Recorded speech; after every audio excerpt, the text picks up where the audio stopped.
It's the Mindstate Marketing Hour. We're live and we're running fast. It's Will Leach. He's our favorite scientist. He's blinded us with science. What kind of science? Behavioral science. Will, how are you, brother? Doing pretty good. Tonight is the first night of football, buddy. So I've drafted my fantasy team last night. I feel pretty good about what I drafted, to be honest with you. I got a couple of sleepers, but I'm feeling pretty good about where I'm at. We start tonight, and it's a challenge every season, but I think I got this one in the bag based upon my draft. Well, what a great segue. Got something in the bag. It's the Mindstate Marketing Hour with Will Leach. And our nice little intro with the music, how to make behavioral insights more actionable for your brand. So, Will, there's a backstory here.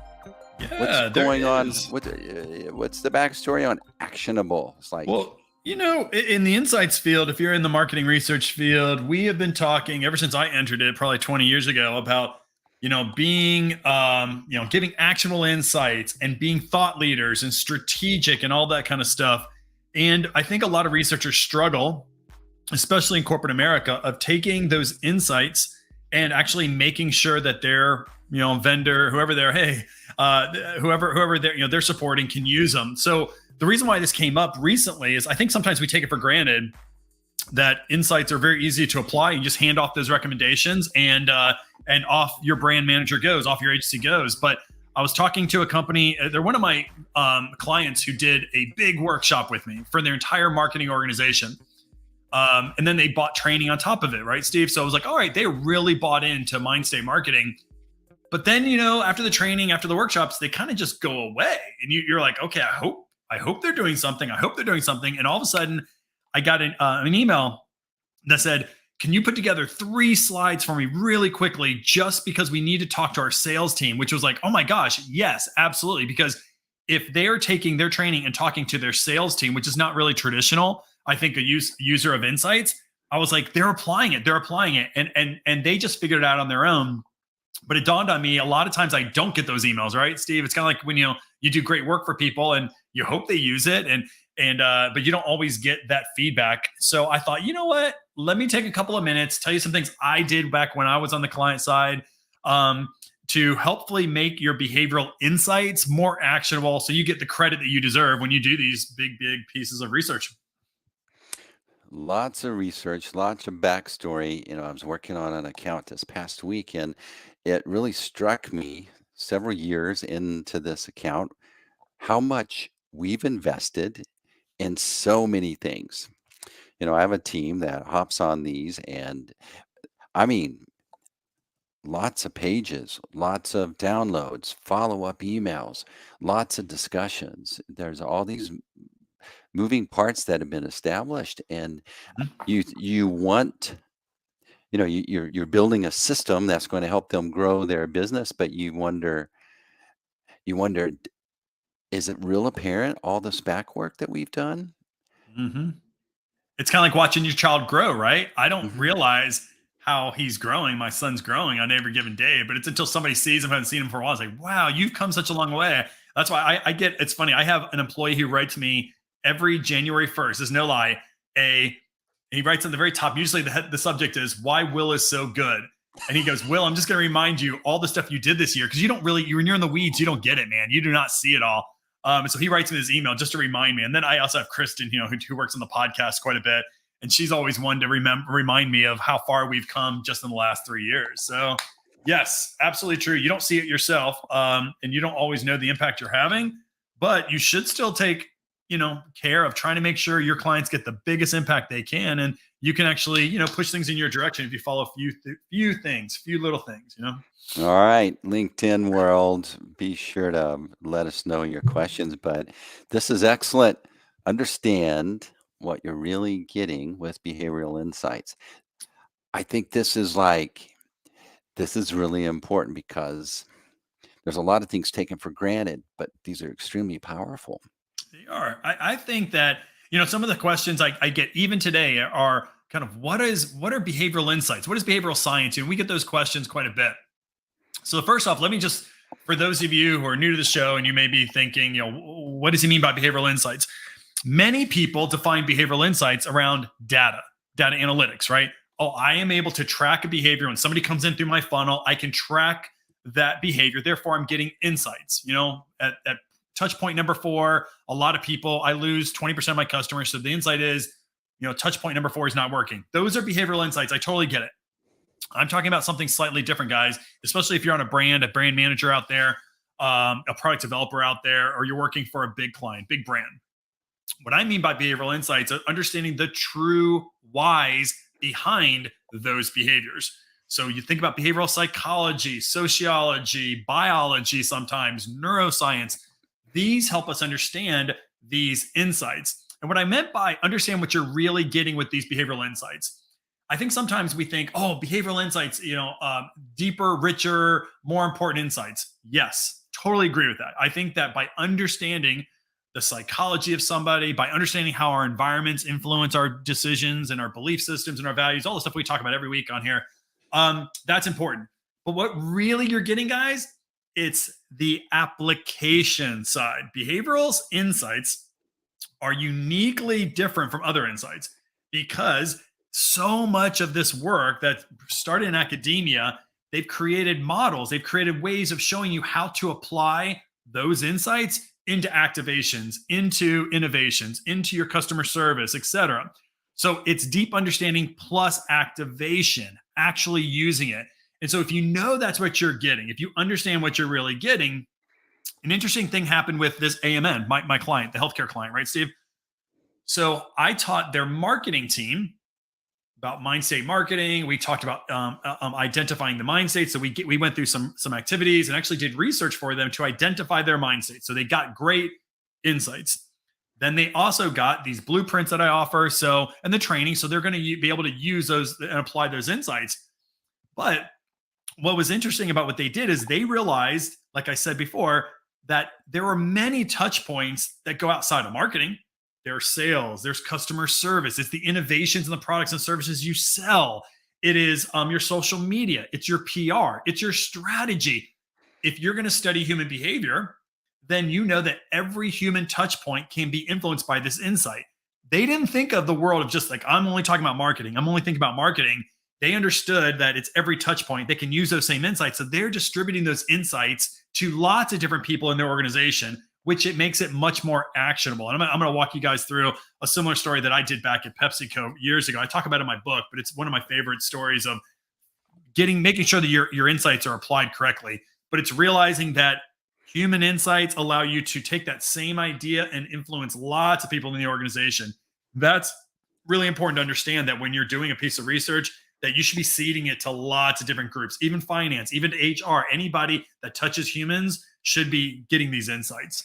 So you're talking about making a cultural impact in that organization. You're changing. You're making the culture. There's a deliberate insertion of insights, which is way more impactful in the long term than just your message. But imagine, you work with these corporations too, right, Steve? Like they think of their world as, well, this is my role. This is my assignment. So I'm working with a company right now who is in the paper industry. And what was interesting about it's an innovation team. So they had a designer, a product developer, a researcher, nobody really from the brand side too much. It was really a product development team. And we were going through, they're telling us all the stuff that they learned, and they've been working on this problem for 20 years, literally for 20 years. And they were just telling, we haven't even started the research yet. But as we were talking, I said, actually, I think it's it's less of an innovation problem. It's this idea is also, or the solution may be more of a marketing issue, or actually even a PR issue. And so it was that idea of saying, oh, wow, since we're going to provide human insights, it's not just, even though you think of yourselves as an innovation team, you're really not. You're supposed to grow business. That's what you're supposed to do. And so I think the way you said that cultural change is making you understand that your role is not just to influence your team, but it's to take those insights and influence other teams. And this team got it. They're great. They're like, you're right. We could never innovate our way out of that, but we could message our way out of that issue. I'm like, Yep, that's why we should bring in those people, even if they're not paying for it. Bring them in. It may make it more complex. I totally get it. I've been on that team, those things. But if you're going to really get the most out of your behavioral insights, make sure everybody knows these insights are coming, and so they can apply it to their job. Yeah, I love that. That's, I always think about when we're working on a message, it's not just the marketing message, but think of a person that answers the phone that's not considered in marketing. If they are clued into that, then immediately the first touch is influenced by that. But if they're siloed, oblivious to, I think they're working on marketing in there or something, Yeah, right? totally. You're Totally. totally going against your intent. Oh yeah. And even some insights people out there, and they would never admit this, but there are still people out there in the insights world, marketing research world, who believe that since they own the data, that gives them power. So they don't want to give that data away. They want to be known. They need to be asked to come into the meeting. They need to be, they need to be the people who guard that data. And it happens all the time. We have do-it-yourself platforms out there, and a lot of times the researchers don't. The whole idea with do-it-yourself research platforms are to allow anybody to do a piece of research, basically. But what they do is they hoard that. They're like, I don't want anybody else, because then if you could take my power, but they don't realize that if they let their brand managers do some of the research, it would take the load off of their plate so they could do something more important. But they don't do that. So there's still this hoarding of data, there's hoarding of budgets, or hoarding of resources in corporations. If we just thought of ourselves as ultimately our job is to grow our businesses and just give it all away, give it out. You'll have much more effective insights that will actually change, the business trajectory. Okay, so we know we should do that, Yep. but how? That's right. I do this all the time. I tell people that you could read all these books behind me, Steve. You've read a whole bunch of them too, right? I've got Mhm. Made to Stink. I've got Blink. I have the 7 Basic Plots. I have all these books. And what those books will do to you, you'll read a book and they'll tell you a case study, they'll tell you a story, and they'll take that idea, most books, and then you'll go and try to take that same idea, apply it to your business, and it fails. And so then you go, this behavioral science stuff doesn't work. It's not because the idea itself doesn't work. It's that you're not following a proven model. Very few books have models, real application models. There's a couple of them, like if you know BJ Fogg. So BJ Fogg is a guy out of Stanford University, brilliant. He's the one that actually inspired me to leave corporate America, in fact, to go start my company. He has something called the Fogg behavioral change model, the Fogg behavioral model. And it's a very simple model. You can read about it in his book, Habits. You can look them up, but it's a very simple model to basically create habits called tiny habits, So he has a model that you follow.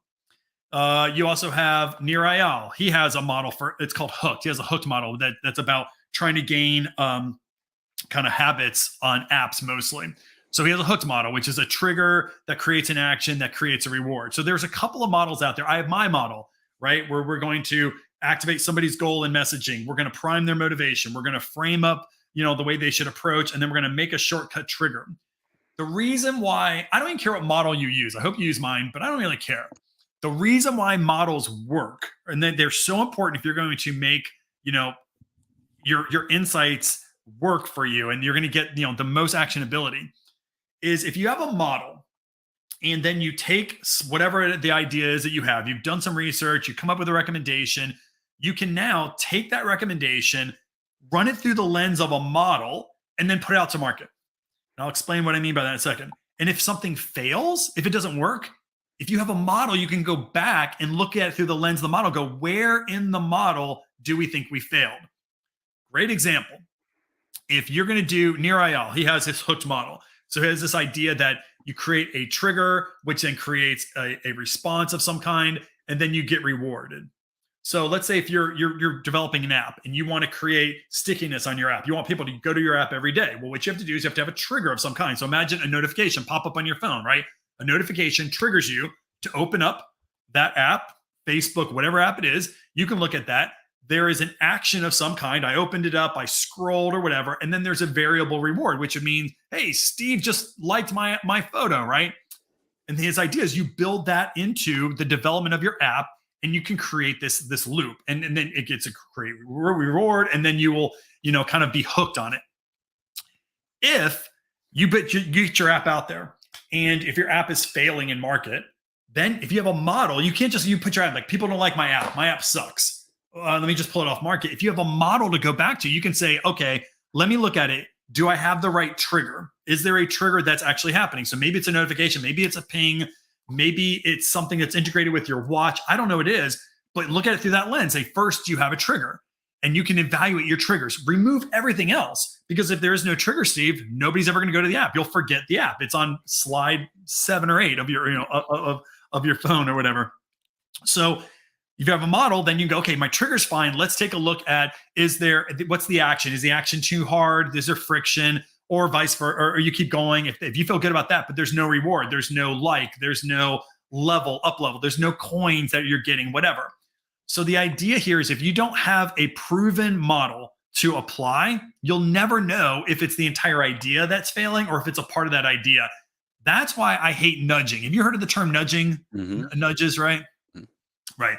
So if you're in the world out there, behavioral science, I may say this may be a bit controversial, but if you look at the research right now, I'm not out of line of saying this. Nudging is a joke. It's a joke. It's not working in the real world. And I used to teach all these books back here that talk about these nudges, of how do you create an environment, or how do you create, an app or whatever that will nudge somebody to take on a behavior. And I used to talk about these things and teach all about these nudges. And the fact of the matter is that more and more people that are doing these nudges are finding out they don't work in the real world. They work in academia, but they haven't been replicated. There's a really big problem, in fact, in behavioral sciences space with all these studies that we used to talk about 5-10 years ago to get more, kind of credibility. A lot of these studies are showing that they can't be replicated, meaning that if you can't replicate a study, then it was chance that you got. Or in fact, a lot of people, in this world, Steve, they fudge the data. They've lived to get published. Professors and academics out there have actually made up data. So they created a nudge, and therefore they got a great paper out there. They wrote a book. They become a best-selling author. Nudges are a joke. Why? Because most nudges are not applied at all. It's an idea that you put out in the market. So there's not like an application model. It's not like the Near IOL's model. It's not like my model. There are 4 steps, and you can evaluate things on 4 steps. Most nudges out there are just everybody gets in a room and brainstorms to come up with a couple of ideas. And then what they tell you is like, well, now that we've done this and if it doesn't work, let's try something again. Let's try something else. Let's try something else. And they feel as if that's the model. It's like you have to do trial and error, trial and error. There are not many industries out there, Steve, I think, that you could get away with that by just saying, well, we failed, let's try it again. Well, we failed that one, let's try something again. Like very few industries would ever allow you to do that. But behavioral sciences are allowed to say that because they say, well, the people are very complex. The human brain is very complex. That's ridiculous. If you don't have an application model, whether it's BJ Fogg, whether it's Near, whether it's Mind, whether it's Duhigg, there's all these authors out there that have actual application models. If you are not living by an application model, then I don't think you're ever going to get that kind of, the actionability from your marketing that you really need. Because if it fails, you have to blame the entire system. And if you blame the entire system, all that work goes to nothing. Winging it. That's what we call it on the street. Right. There's no reason to wing it, man. My whole job right out here, right, is to tell you the science behind marketing. You should not have to wing your marketing. You shouldn't have to wing it anymore. Anyways. Well, insight, actionability. Yeah. Defined, small, yet painful. Painful. That's right. So I tried to figure out a function sign and I couldn't figure it out. So I've said insight, actionability equals defined, small, and painful. What I wanted to say, but I couldn't figure out how to do it, was like insight's actionability is a function of that behavior is very, very defined. That problem is defined. It's small and it's painful to the organization. So I'll give you an example that I talk about a little bit in my book. So it was like my second year of doing these experiments at PepsiCo. And I write about this in my book. And there's this concept that I did, which was trying to help the sales organization, which is weird because I was reporting into marketing, but the sales organization had heard about me. And this experiment that I did, it's a much smaller experiment that I did, but it drove some sales in convenience stores. and it was really cheap, really inexpensive. It was about $70, and it drove some really big sales in a convenience store. So word got out. So there was this project. I'll just call it these barrel coolers. So what happened was PepsiCo invested hundreds of thousands of dollars, maybe even millions, is my guess. I never got the number. But what they did was they invested in buying barrel coolers. So imagine a cooler that stands kind of, it's got a refrigeration unit at the bottom of this cooler, and it looks like a barrel, like a rodeo barrel. You know that, Steve, right? You're from Texas. You're a Texas boy. Yeah, I'm a clown. Yeah. That's right. That's right. So like a clown barrel. That's right. So what they did was they bought these, and what they wanted to do is take these coolers and give them to their best clients out there in convenience stores. And the idea for these barrel coolers was that they could move these coolers around. So a convenience store could kind of plug it in overnight, get it really, really cold. You drop ice in it, and then there's a refrigeration unit that was at the bottom of the cooler and would keep the ice cold. And you could put drinks in there and put, some chips around there. So imagine these things are pretty expensive. Imagine if you did 10,000 of these and each of them costs 1,000. I don't know. I mean, you're looking at significant money. Maybe there's 20,000, maybe there's 40,000 out there. So the point of the matter was they were not getting the sales lift. So they spent all this money, they invested in this new technology, and basically nothing was coming out of it. Like no new sales growth. So without a model, you would go, these barrel coolers just don't work. We wasted all this money. Let's just get them back, and maybe we can sell them, or maybe just give them away to these C stores and just as a thank you. Well, this one sales guy came to me and he said, what could you do? Like, could you take a look at these and just tell us maybe it's not the innovation is not broken. It's not the coolers are broken. Maybe it's the messaging around the cooler. Maybe we don't have the right marketing.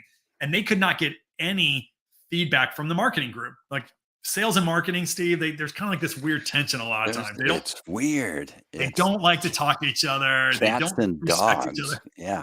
Yes, there's something weird. I have to look around when I go out on the street to make sure there's no salespeople. I know sales guys are always like looking over the fence at you.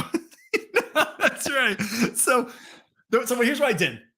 So but the point being, this idea is that they came to me and said, will you work on this? And I said, all right, in my head, I'm just trying to create this new group at PepsiCo using behavioral sciences. And there's a lot of risk on me, right? Because if this is my new thing and it fails, then Will's kind of a dummy, and let's make him work at Coca-Cola. You don't want to work at Coca-Cola. There's a bunch of dummies over there. Just playing. I love you guys at Coke.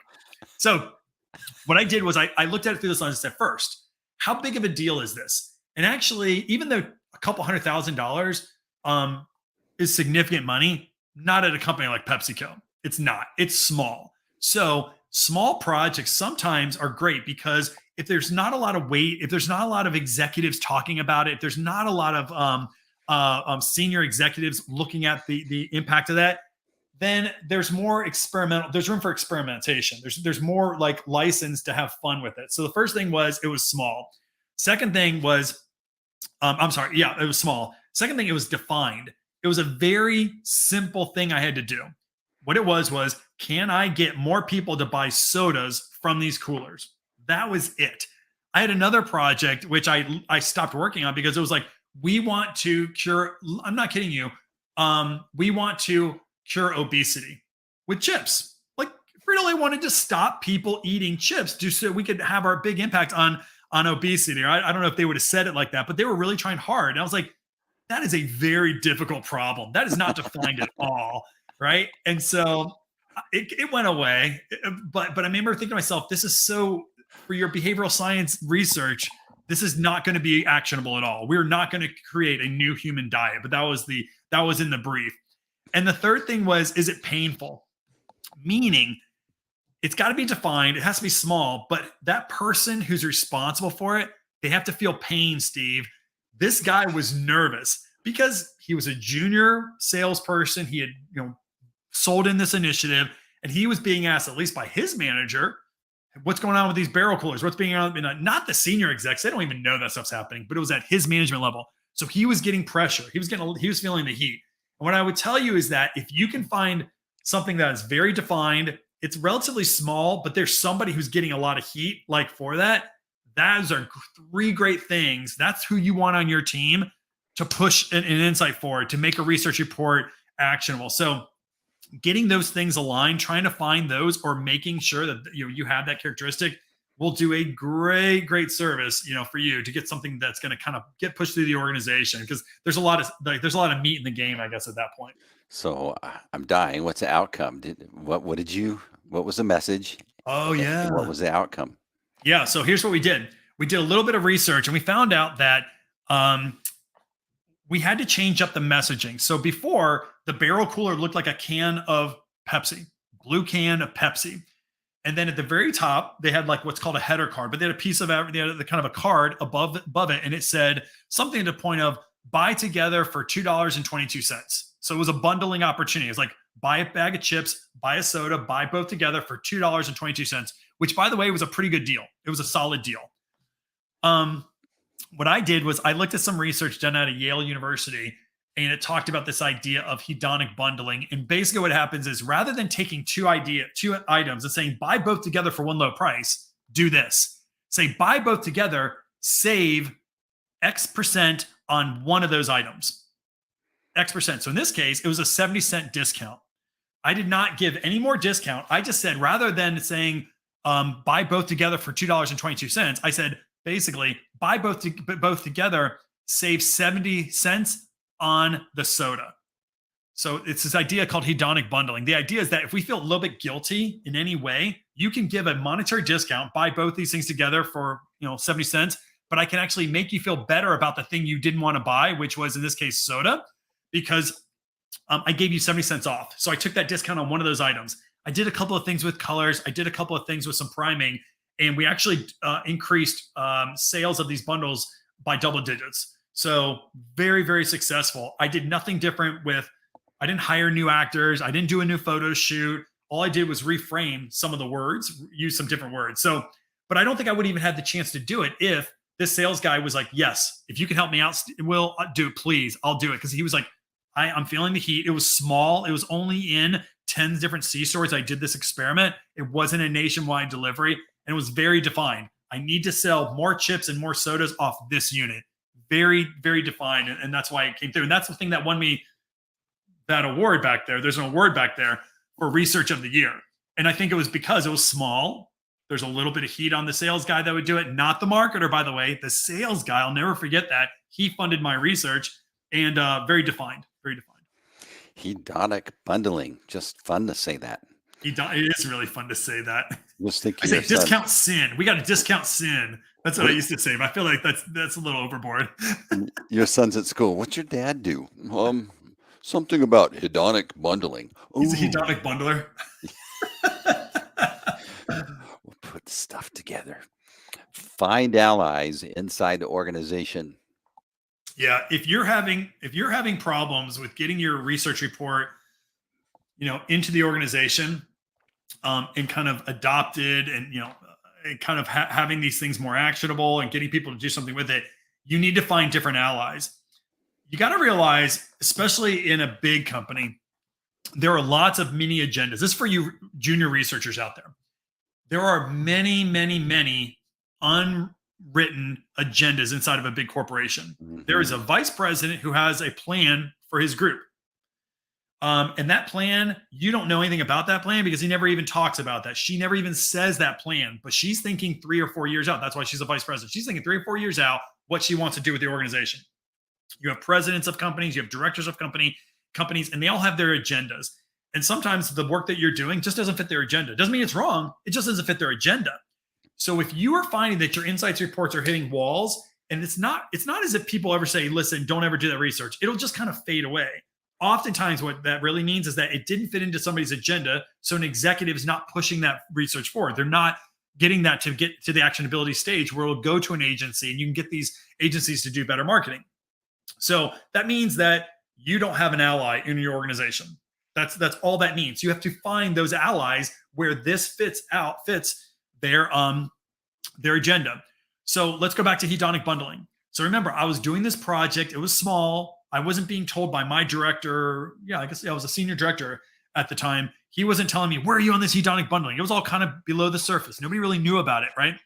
So what I did, though, is I found a person. Her name was Julie. I talk about her in my book. Julie was a contract marketer. working for an agency that was doing very small projects inside of PepsiCo, inside of Frito-Lay. But she saw this as a ticket to get her to hopefully become employed at PepsiCo. She wanted to work at PepsiCo, not as a contractor. She wanted to be an employee of Frito-Lay, PepsiCo. So she was an ally because she was like, if I can kind of be a part of this, I can show my impact. I may be able to get hired. Then, of course, that sales guy, relatively junior in the organization, he was absolutely an ally. Why? Because I did the research for him and he was getting a lot of the fire. And so what I did was I went around my normal chain of command. My normal chain of command would have gone through the insights organization to a brand, do my presentation, and then hopefully it gets worked on. In this case, I went to a junior creative who was working from another agency, but she was pushing that creative. She got me that creative for free, as a matter of fact. And then going through the sales organization, I was able to bypass those people that were blocking me. Not that they hated it. It wasn't interesting to them. I got around them. It started making waves inside the sales organization until a vice president of the sales organization called the vice president in the marketing organization and said, what is going on with this research guy? Like, this is great. Can we do more of this stuff? And then my vice president in marketing had no idea what was happening. And so he said nice things, called me into his office, said, what's going on? What did you do for sales? And he wasn't mad. He was actually, he liked it.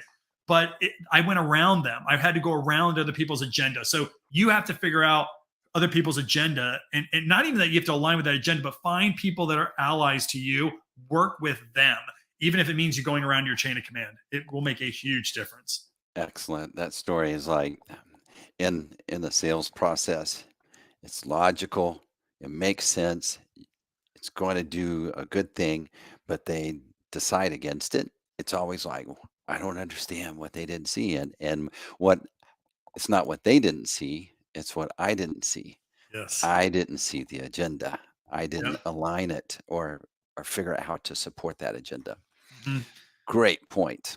Good. All right. So guess what time it is? Well, What time is it? What time is it's the time that we get to watch Will dance. Did you go to the dances in high school? I was hit or miss, to be honest with you. I was probably like a Dungeons and Dragons kind of kid. I was like, I was probably like that, like Stranger Things kind of kid. I'd go every so often, but Nope. not really. So good. This makes him uncomfortable. This has got some pain in it, folks. All you folks that are listening out there, I like to say I'm the smartest guy in marketing. And why? It's because I get to hang out with Will Leach. Hey. Okay, he's a scientist, but he doesn't wear the lab coat. He doesn't carry the clipboard. He's in a black t-shirt and he likes to dance. And here's your first dance. Are you ready? I'm ready. So how do you think AI will change the research landscape? Yeah, guys, if you're in the research landscape right now, AI is becoming a big, important thing for you. AI meaning artificial intelligence. Guys, here's what AI is going to do for you if you're in the research field. It is, one, going to give you much better insights because it's able to find patterns in data, unstructured or structured data, that otherwise you wouldn't be able to see. Incredibly good at that. Secondly, what it does is AI allows you to make much better recommendations. We should say things like in our recommendations, like, oh, you should consider X, Y, and Z.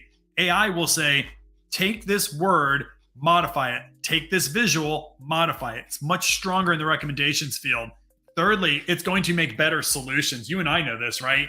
AI is at a point where if you're a researcher, very soon you're going to be able to write your own concept statements. Very soon you're going to be able to write your own ad tests if you want to. AI is building, it's happening right now. So it's going to allow you to not just test things, but if it fails, you're going to be able to press a button and artificial intelligence is going to create a better solution for you. And you can go to your brands and your innovation team and say, hey, I used all these insights and here's the solution. Here's the advertisement you need to go forward with. Here is the concept you need to go forward with. That's going to give so much more power and kind of impact for marketing researchers. AI is going to change everything. It's crazy. I use it some in brainstorming or coming up with inspiration for Really? statements or things. And it's amazing how it's like, wow, I didn't think of that particular word, but it is a word I was looking for, but I didn't know I was looking for it. Yeah. It's crazy. Okay. So you talked previously about mind states. Yeah. Now, what are these All for? right, guys. So So yeah, we haven't talked about mind states. So this is where all the cool kids, yeah, they're all sitting around talking about mind states right in here. that's right. You can learn more about it from the book, Marketing Mindset. Okay, mind states are these moments in time where you have high emotional arousal. You would know it as a hot state. And when you're in a hot state, you're much more susceptible to influence because you're using emotional process. You're using your heart and your intuition to make decisions. That's really important for you to understand, because what you want to do with a mind state is, if I truly want to understand why you do what you do, I can certainly talk to you about your values and your beliefs and your attitudes and your wants and your preferences. Those are all very important. But every day of the week, I choose to do things that are against my best beliefs, that are best, that are contrary to my beliefs, my values, my attitudes. If I have an attitude of I want to eat healthier, but I'm starving, I'll eat a Five Guys burger like that, Steve. You know it. So you must identify mind states. So understanding these moments in time are really, really critical. And there's components of that I won't deal with, but mind states are understanding moments in time that influence you. So you understand the moment in time, you understand the influence, which means you can market much better and design new products and services to meet somebody's mind state in that moment. Yeah, the way I would answer that is just that if I'm working with a brand, they have a solution that they want to present to folks. If we know the state of mind those people are in when they're considering that solution, then we would modify the messaging to really connect so that they feel, hey, he understands me. He knows that I don't want a messy house after they come fix this. Yep. That makes them feel understood, makes them feel safe. Wham, bam. But if you don't do it, I'm going to go back. You're winging it. Mm-hmm. It goes back to the point where you're not using a proven system. Yeah, no doubt about it. Boom. Okay, so we don't have an hour. We don't want to cry, but we do want to ask this. What is your worst failure in business, and what did you learn? Oh, God. So, wow, let's go. Okay, so here's what I would say. I think I talked about this last year. It's a small one, but I learned a lot. That was when I pitched for a project with feminine care, with a big feminine care brand. And as we're going into the building, I looked around, I recognized that we had 4 guys going in to pitch research on feminine care. So what I learned was that maybe you should take a moment to think about your representation in the marketplace and think to yourself, maybe we don't have the right team to really change, the fundamental issues that this brand was looking for. So we did not win that project. But that was actually small. Here's what I'll tell you. One thing that I've learned recently, and it's been out you probably have seen this too, Steve, is some of the worst failures in business that I've had have been because I have been working on a partnership of some kind that you find out that really was a big waste of time. Somebody asked me a long time ago, they said, what is the best advice you've gotten as a small business owner? And I said, it was when I first started, this person told me to list out the things that I will not work on. Don't worry about your big ideas. List out the things you don't want to do. Because what happens is people will come to you all the time. I got this new opportunity. If you and I formed a merger, if we did a joint venture, if we did a partnership, we could go service this. And they're all great intentions, right? But what you find out is that if you are talking to another business, that person has their vision, they have their passion, Steve. They're going to work on their stuff. And I think that waiting on people to partnerships and waiting on people and trying to form these things has been some of the worst things I've ever done, because they're slow.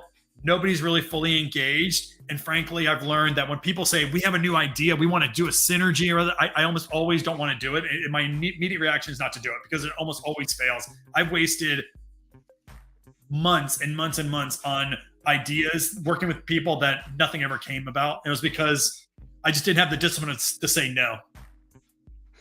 Well, I'm glad you didn't say no to this partnership. Right. We're talking about, it's the Mindstate Marketing Hour. And if you don't have Marketing to Mind States, this book, you're just winging it. You're flailing. It's that one size fits all message that you could be avoiding if you got Marketing to Mind States. Read it. you get the knowledge, then you be like with the cool kids. That's looks like a achievement cautious mind state to me. What about you, Will? I kind of think it's hedonic bundling. I think we should be thinking more hedonic bundling. You would know if you read my book. You would know what hedonic bundling is and how I did it. So yeah, you can be with the cool kids and talk about hedonics. By the way, if you want to know if hedonic bundling is a good fit for your project you're working on, Will, you've got a little way for folks to connect with you at your website. Tell us a little bit about it. That's right.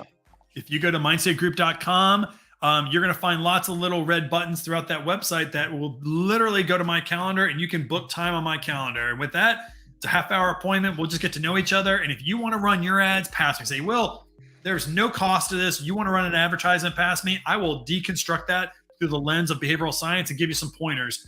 So yeah, just go to mindstategroup.com, book an appointment with me. It's called a free consult. And with those, get to know each other and maybe do some great marketing or marketing research together.